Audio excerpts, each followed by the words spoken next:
Today we're going to be talking through the curriculum choices that we're making for the 2019-2020 homeschool year. And our homeschool, just to give you a little bit of background so you kind of have some context to what I'm about to show you, is, like I said, we have 6 kids ranging from 11 to 2. And I'm not going to name all of them because I'll probably get them wrong. But we are teaching 5 of those kids this year. And obviously the younger kids are lighter and the older kids are heavier. My oldest is going into 6th grade, and so we're kind of stepping things up a notch with him. My younger 2 are a 4-year-old and a 6-year-old, and they're doing a lot together because they just kind of are matching up. They're just kind of naturally pairing up that way. And my older 2 are kind of naturally pairing up, and then I have the middle one. So I want you to keep in mind when I'm showing you this stuff, I know homeschool moms love to talk about curriculum and look at ideas. And around this time of year, we all, or most of us, tend to suffer from, shiny-itis, where we're going and saying, ooh, that looks shiny. I might have to try that. Or this person is using that curriculum. It must be the right curriculum. And so I just want you to keep in mind whenever you're listening to me talk about curriculum or reading the blog about curriculum or watching somebody else or sharing ideas, just take a step back emotionally while you're doing that and keep in mind that you are responsible for what's best for your kids, what works well for you as a teacher, for your family dynamics, for your natural rhythms and routines of your household, and for the needs of your children. So I can pretty much guarantee you, I've seen a lot of curriculum. I've used a lot of curriculum. I haven't used it all yet. Not that I'm on a mission to, but I've used a lot of curriculum, and I know for a fact there's no perfect curriculum. So just take a rest from that frantic research to find the perfect curriculum that will set your child up for academic success for the rest of all time. Because you don't have to do that, and you don't need to do that, and it's unrealistic anyway. So keep that in mind.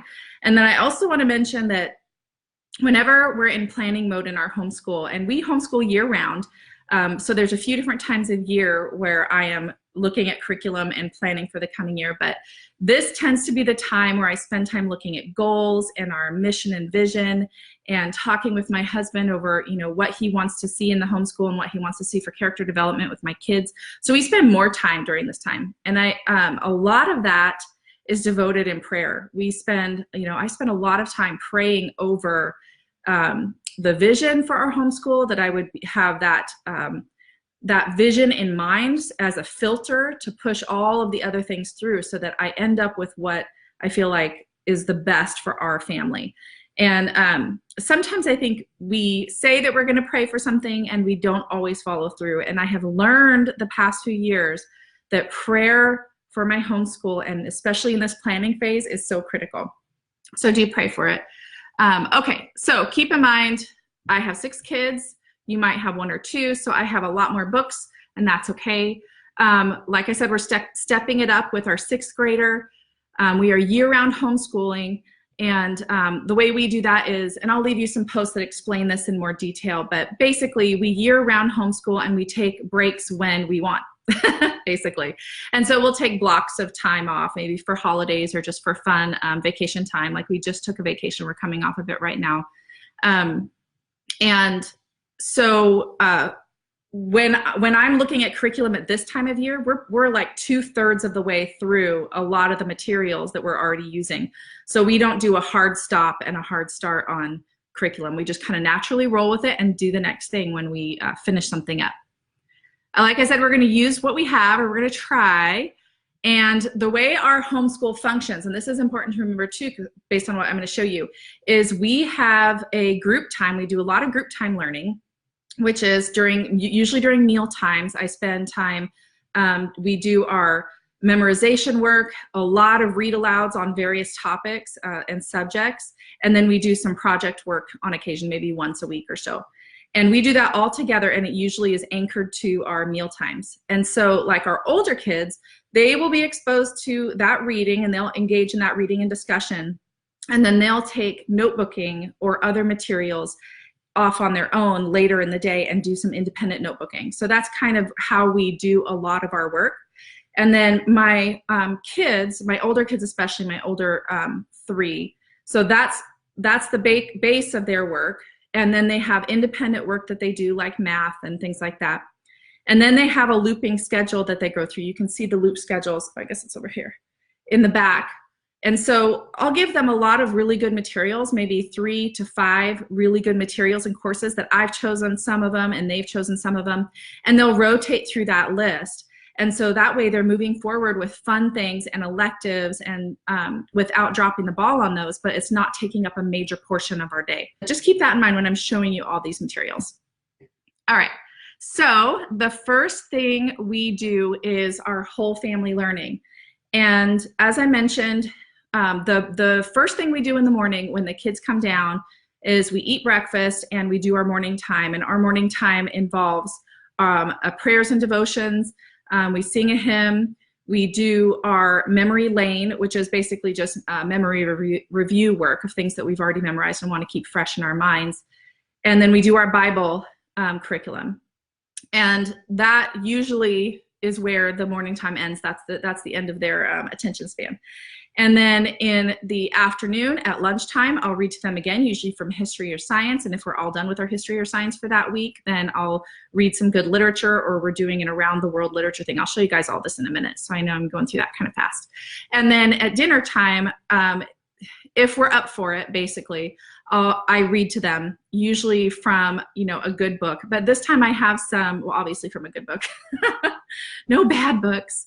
But this time I have some specific things that I want to read aloud and experience with my kids. I could assign them to my older kids on their own, but I really want to do them together.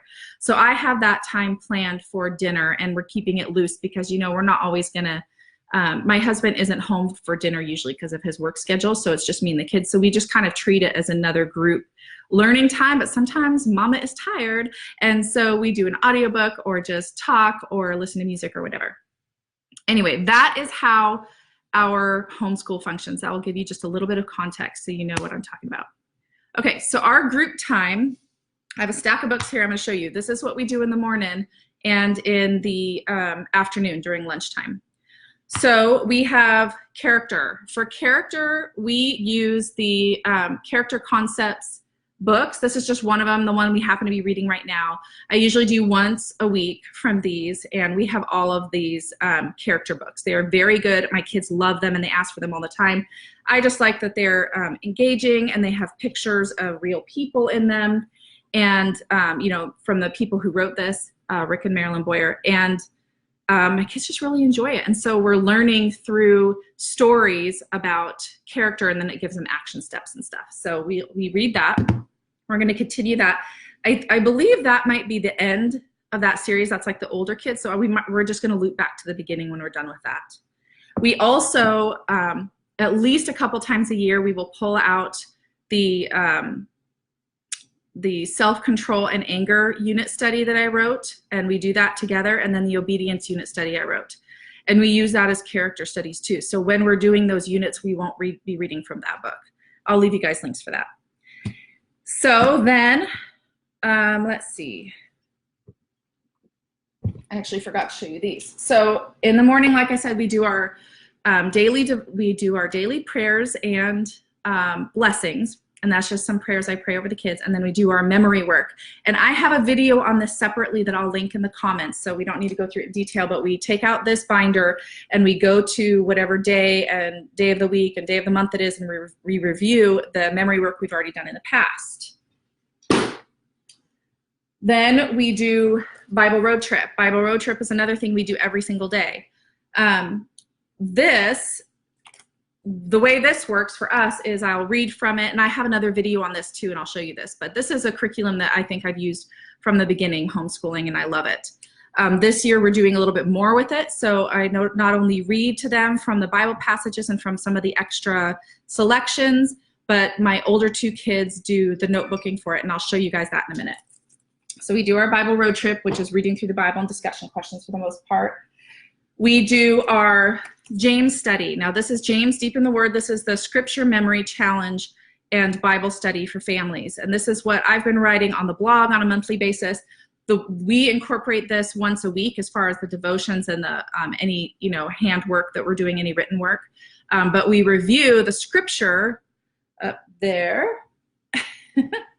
We we review the scripture that we're working on that month every day. So, you know, right now my kids are in the middle of chapter 2 of James, memorizing it together. And so we recite the whole thing together every day.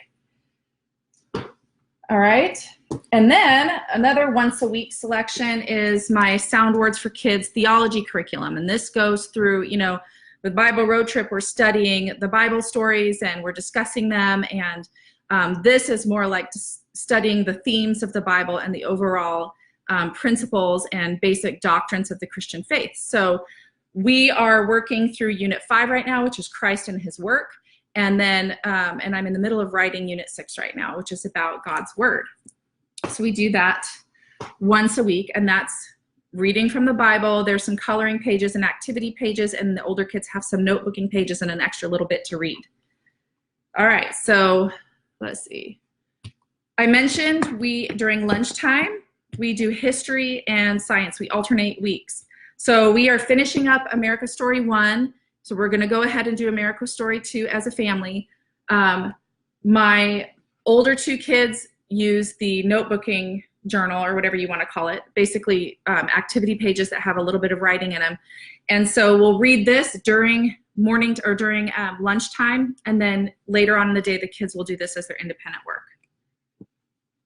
Same basic thing for science, except this one, my older 2 kids have a workbook for science. There's a text that I read from, and then my younger kids have their own workbook that they really have been enjoying.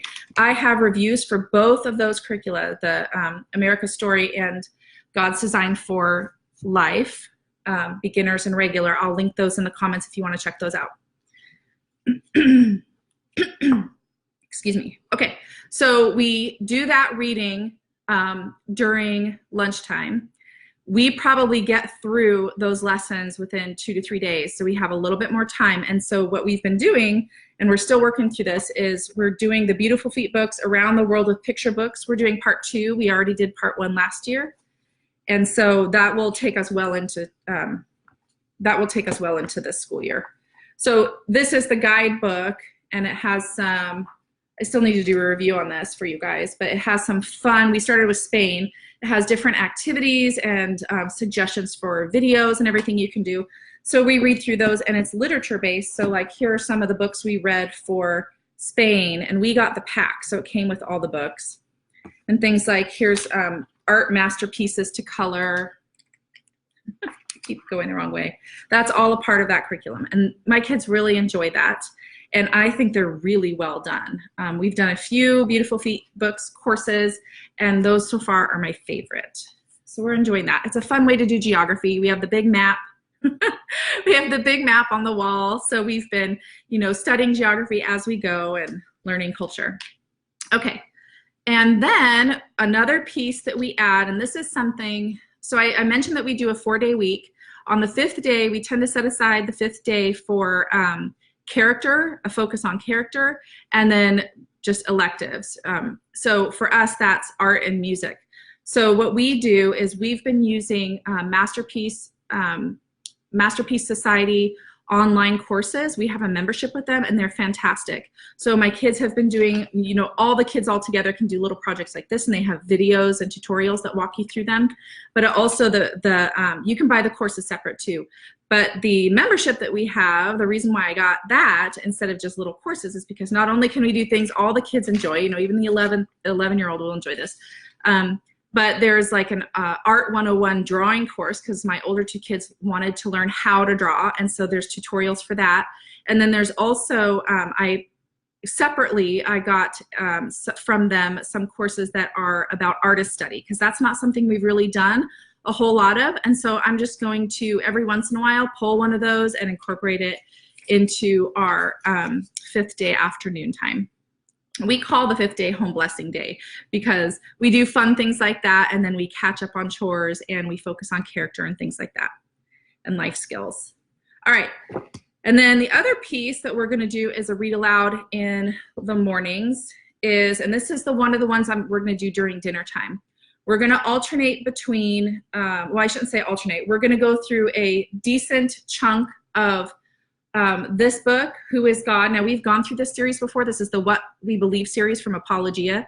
We we are heavy, if you haven't noticed, we are heavy on Bible and theology and biblical worldview materials here. And so you don't have to do all these things, obviously. It's just these are the things that are probably the most valuable to us. So we're likely to spend less time on other things and more time on this.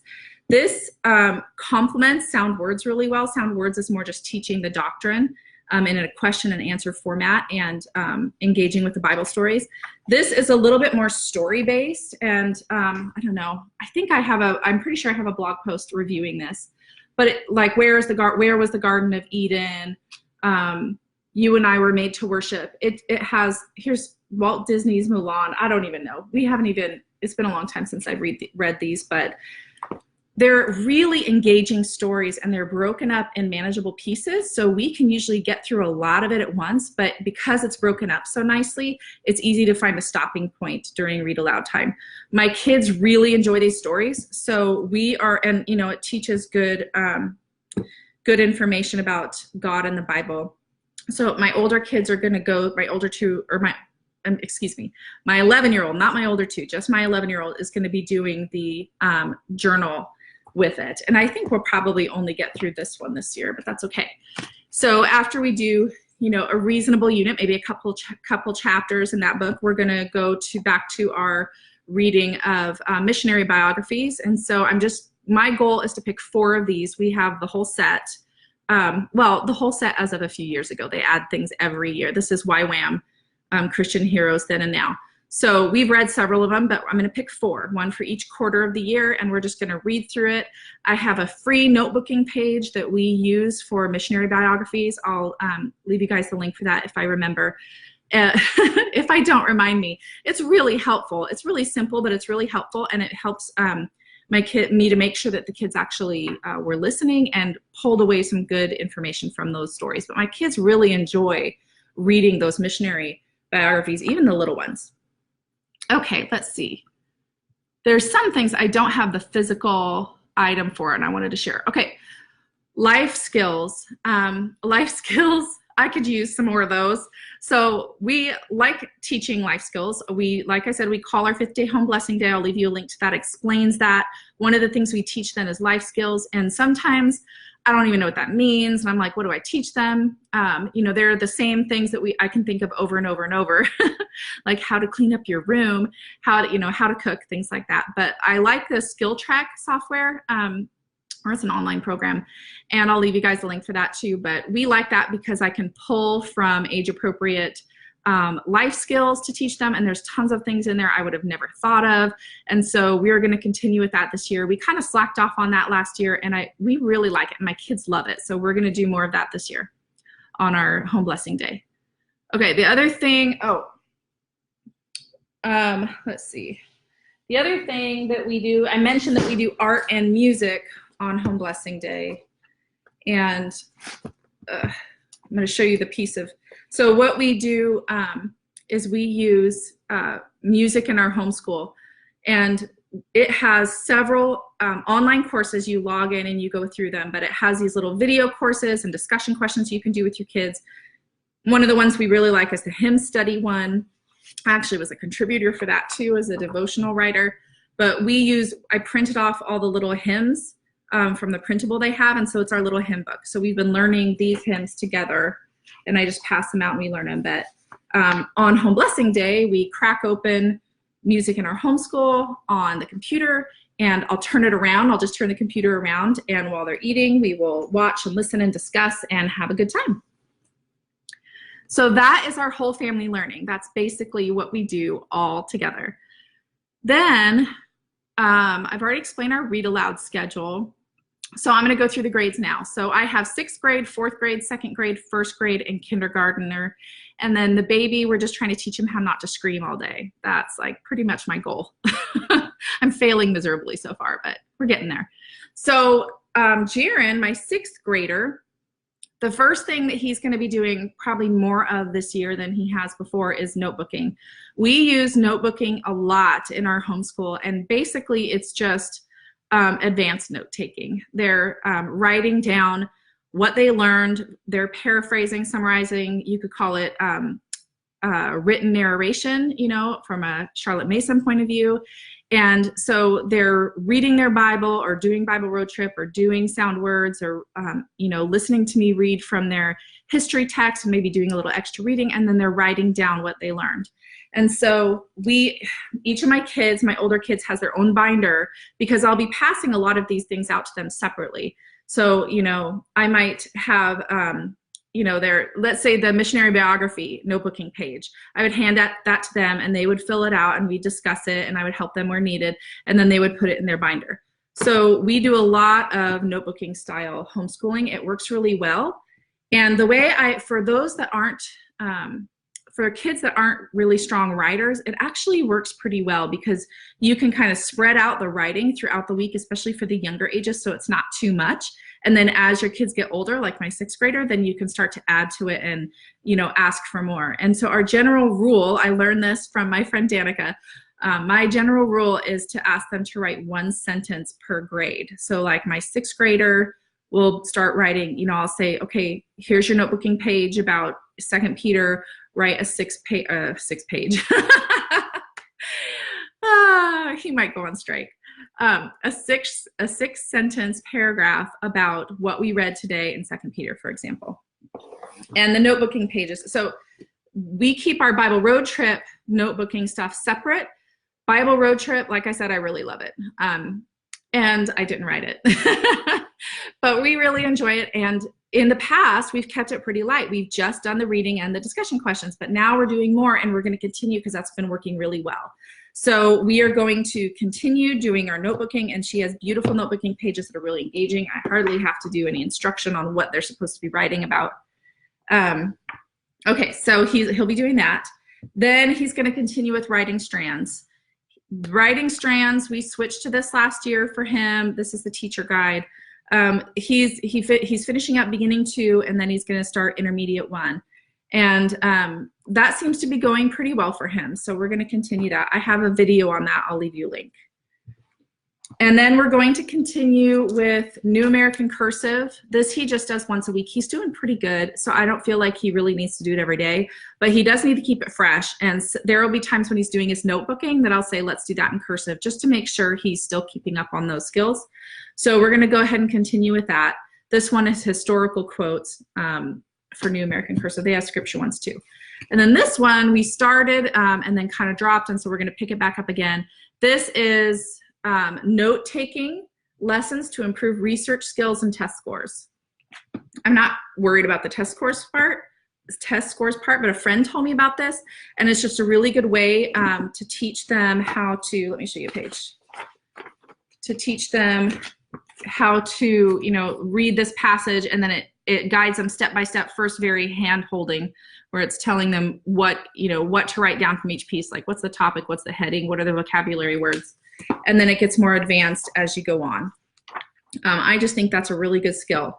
So we're going to continue with that. I'm just having my son, my 11-year-old, that's added to his loop schedule, so he does it about once a week. So it'll take us a while to get through that, but that's okay. Let's see. So he is also doing, my 6th grader is also doing teaching textbooks level 6. We did level 5 last year, and he's going to be wrapping that up in a month or so here. And we're going to be doing, okay, so for spelling is where I got a little iffy again, and it seems like this happened to me last year too. We decided on a few things. I decided that I really just don't like and don't have a lot of faith in list-based programs where you're just writing out lists or repeating it over and over. And I found it really hard to implement it too.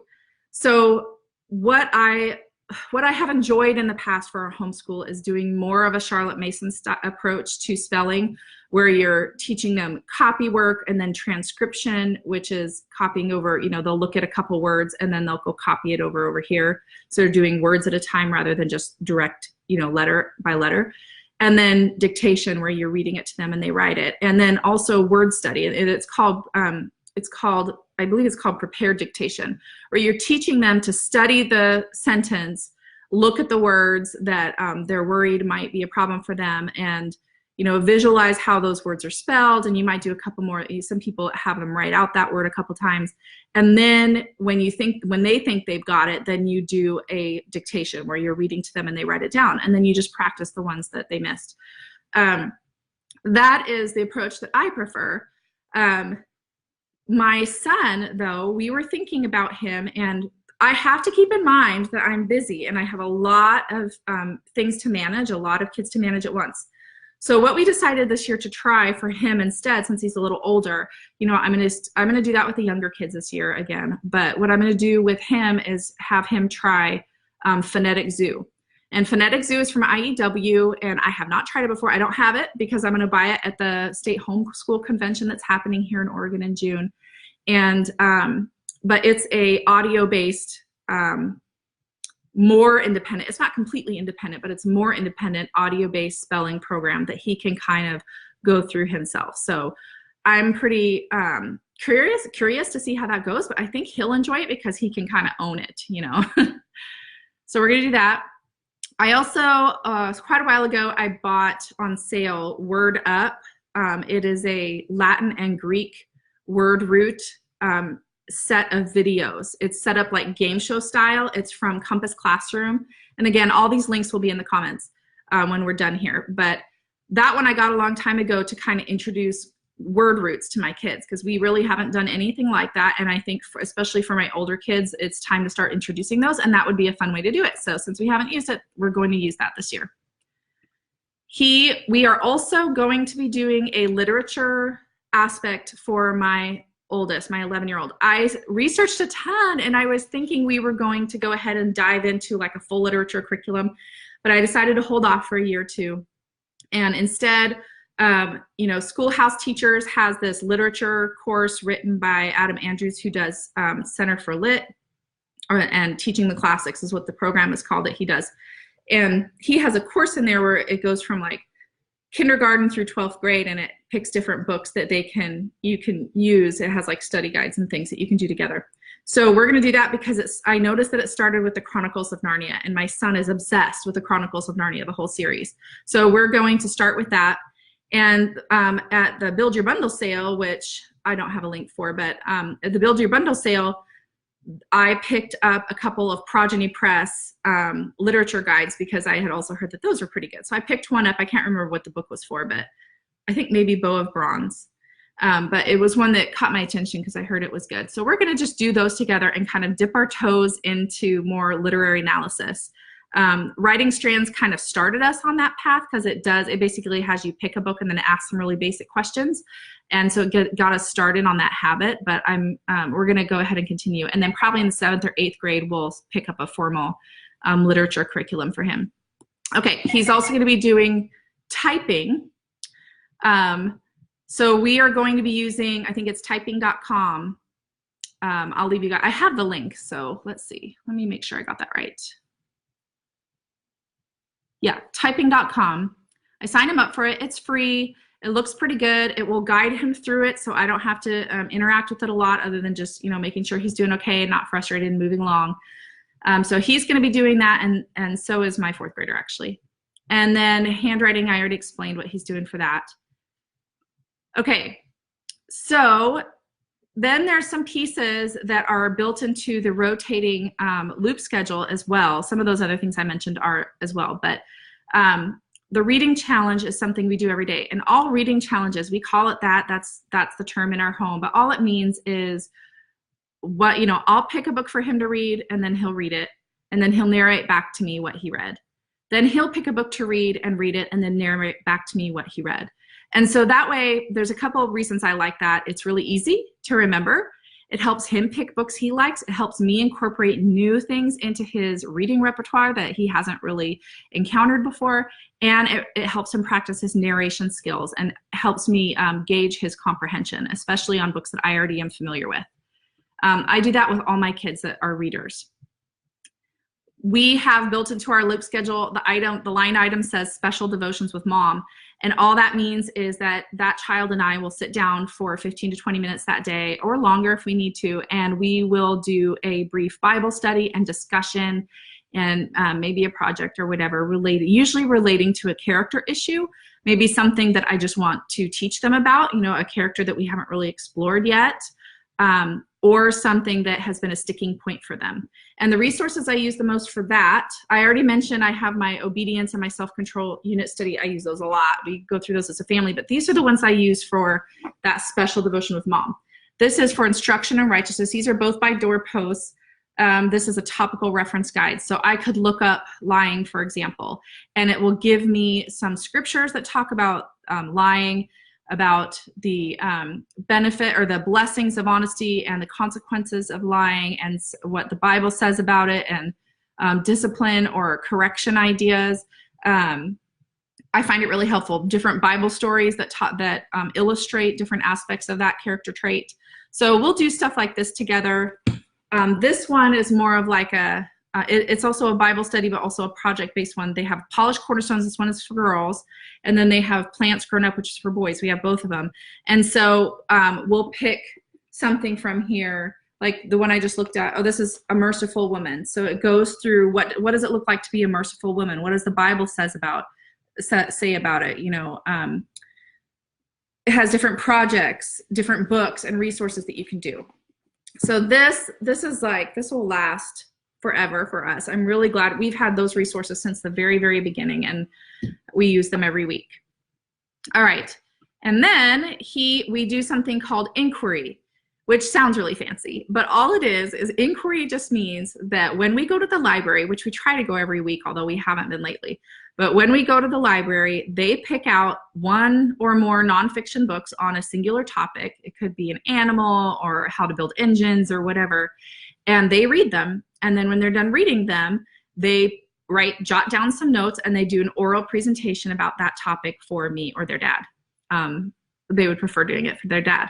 So that is, you can imagine all the skills that helps practice, and it also just expands their horizons, and it gives them some delight-directed learning opportunities so they can pursue what's really interesting to them. You know, my daughter will pick chocolate and horses and, you know, all kinds of animals, and my son will go for, you know, engines and coding and things like that. So, and the younger kids tend to go for animals. And so it just works really well, and it's simple, and it's handy. We used to be a little bit more involved with our inquiry and have like a formal project and all that stuff, but now we just keep it pretty simple. Okay, and then my son, I had him pick a couple electives. I told him just to pick 2. He had a lot. He picked code.org, which is it's a free online program that he can go in, and I set up an account for him, and it looks pretty good. And again, it walks him through step by step with some videos on how to do coding. So we are going to use that as one of his electives. And the other one is Innovators Tribe. I did a video with my son actually about that last year, and he's still going through those engineering courses. He really enjoys those. So he's going to go through that. So this morning, so that's my 6th grader, right? I'm like, okay, I'm set. No, I don't need to make any more changes. I'm good.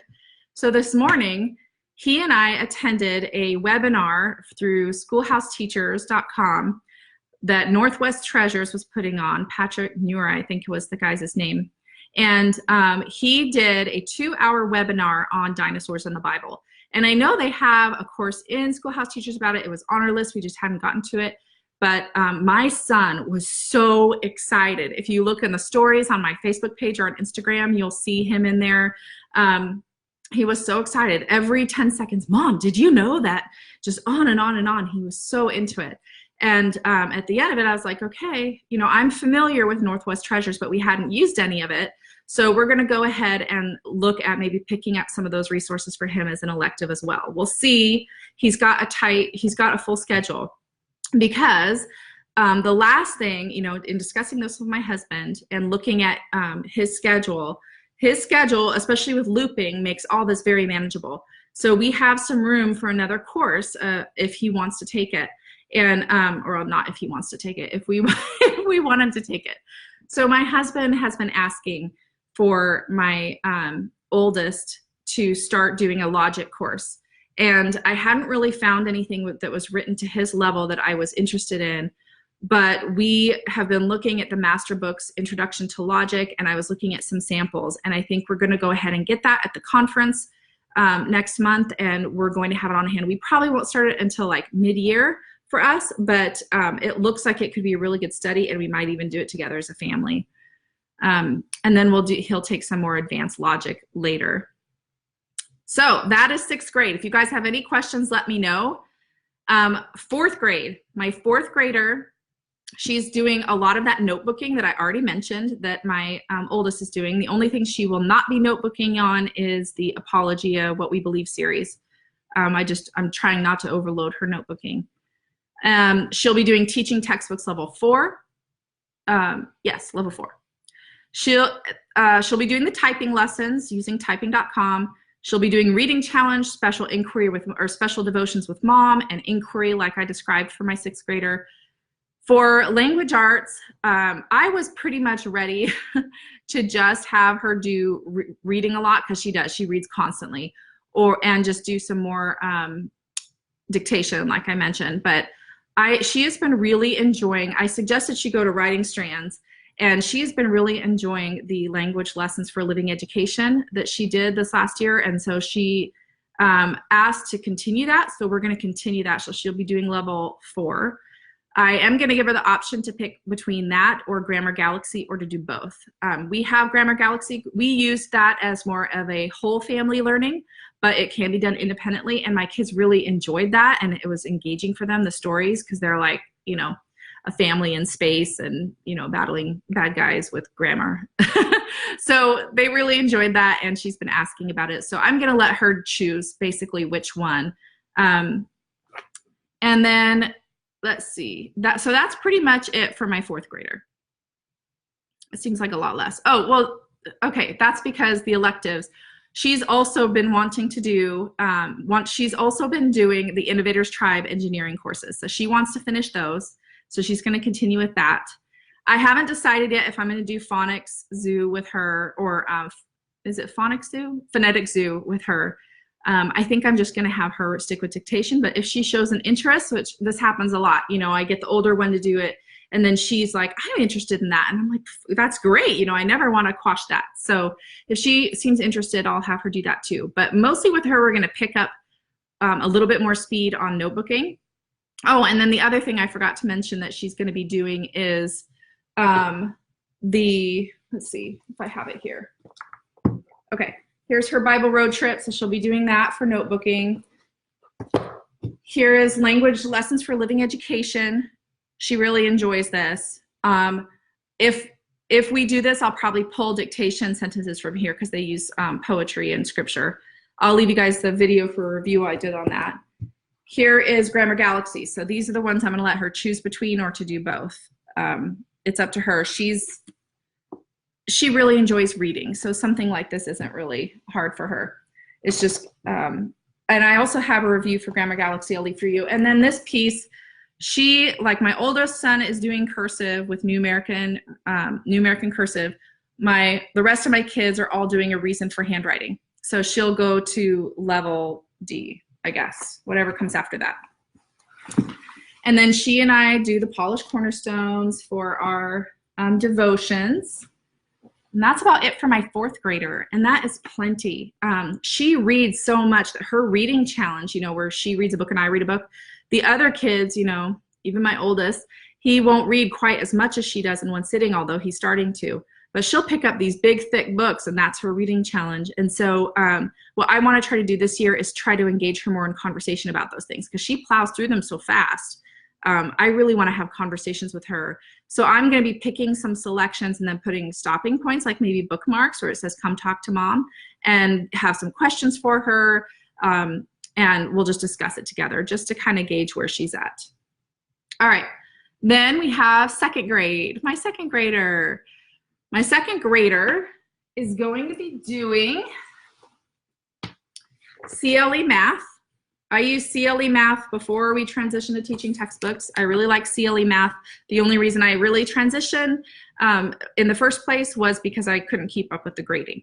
So, but this is a really good program. We've bounced around with other things, and this just works really well. She likes it because this is the well-used teacher manual. All she gets is these little workbooks. She likes it because it's a little workbook. She goes through it. She's done. You know, everybody's happy. So we're going to continue with grade 2 for her for that.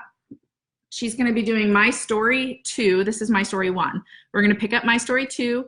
This is from Master Books. It's like a light, let's see, social studies. I don't think I've done a review on this yet. A light social studies book that has some reading. And what we tend to do is we read this aloud during morning time or during our group time. We'll read it aloud all together, and then I'll pull out the pieces that have activities. Like this one is a matching one, and usually there's like a coloring page and some copy work. I'll just rip those out and give those to her to do. So she's been enjoying that, and in my mind that's like that was a light introduction to her to notebooking. So this year we're going to have her pick up a little bit more than that.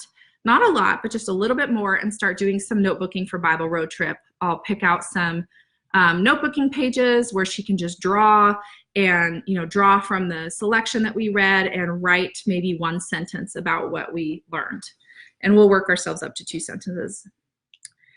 We are finishing up basic language skills. This is also from Master Books. We do not use their resources to learn how to read, but this is a product that they have for after after the kids have done basic phonics. And it's funny how the homeschooling works, because we'll say, I don't want to use that, I don't like that. And then, a couple months later, the kids will be like, can we use that one thing that, we started and we don't use anymore? So that's what happened here. My daughter said, can we use that one curriculum where we went through the book Not Too Small at All, because you go through this book slowly together, and you build a dictionary. The kids will build a dictionary based on words from the book, and she just really liked it. So we picked it up and did it again, and my view of it did change. It suddenly didn't seem so difficult to manage, and she really enjoyed that. So I'm going to finish this up with her. We're going to see if the upcoming first grader wants to do it. And so that was a win this year, an unexpected win. And then she's doing a reason for handwriting. She'll be doing level B next year. So that is my second grader. So she'll be doing that. She'll also be doing the reading challenge. She'll be doing special devotions with mom, and she'll be doing inquiry just like the other kids. This is the first year she's going to be doing inquiry. So we'll keep it really simple, but I hadn't really required that of her before. Okay, my first grader. My first grader and my kindergartner are like I said, they kind of paired up. So I have to be gentle with my first grader and not give him too much, because he'll get overwhelmed. Taking the slow approach with him has been really helpful. My kindergartner has been a little bit more advanced, but I don't really want to push it because I don't feel like it's necessary to give him a whole lot. I mean, he's just playing and enjoying life, and why push it too much? So they are both finishing up Teach Your Child to Read in 100 Easy Lessons. This is what I've used for all my kids to teach them to read. I really like it. I've tried other things. This works best for us. So they are enjoying that. They have a sticker chart where they put a sticker for every lesson. Once they finish that up, we'll just read a lot of Dr. Seuss and Bob books and simple books like that together. And like I said, I may after that have my first graders start doing the basic language skills.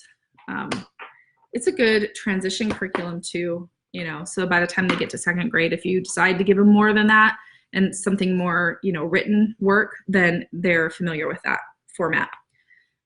He did writing K this year, so he's going to do the first, I guess it's handwriting A, the one I just showed you my first grader did last year. So he's going to start A, and let's see.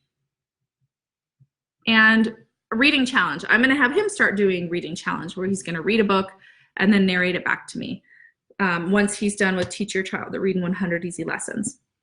And then my kindergartner, he's finishing up Teach Your Child to Read in 100 Easy Lessons along with his brother. Right now, what I do for preschool and kindergarten usually is I just get some simple Rod and Staff books like this from the conference. CLE, Christian Light Education at the Homeschool Conference sells them, and I think their website does too.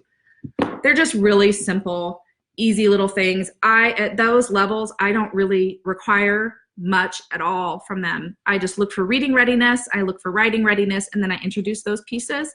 Anything else that's like workbook based or teaching or learning is read alouds. I don't do a whole lot of workbooks. But when you have a large family or even just more than a couple, you have little kids who are going to want to do school. And so these are the workbooks I keep on hand for the little ones, the preschoolers who want to do school. And I have some coloring books for my toddler because even he's wanting to do school now, but I'm not going to buy him workbooks. So he's got a couple more of those he's going to finish up. I think what I'm going to do at the conference this year is I'm going to look at kindergarten workbooks. And those, I showed you Christian Light Education, their math that we really like, that format.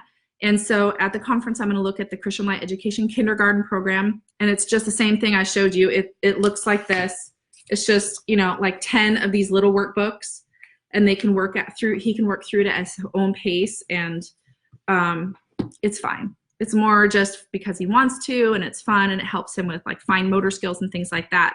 Or we might look at Master Books Simply K. I think I don't know when Simply K is coming out, but it looks like it might be similar, maybe a little bit of a different take on a kindergarten curriculum. So we're going to look at that at the conference because I'm curious, and I'll probably pick one of those and have that on hand. All right, so that is it. Those are our curriculum choices for 2019-2020. I think it's going to be a great year. Last year was a great year. I'm really excited about this. I actually, believe it or not, even with that whole haul I just told you, I actually kept it pretty simple this year. I made sure that we, you know, stepped things up a little bit, but I kept within our loop scheduling. I kept within our rhythms and routines so I didn't overload our family. And I made sure to build in a lot of margin because we don't need to stress ourselves out over homeschooling at this stage. That'll come later in high school, right? All right, so let me know if you have any questions. I'm going to leave you a link, leave you links for all the resources I talked about, for the other review videos that I've done on the resources I've talked about. Thank you guys so much for joining me. I'll pop back on in the next week or so and look for comments to answer any of your questions.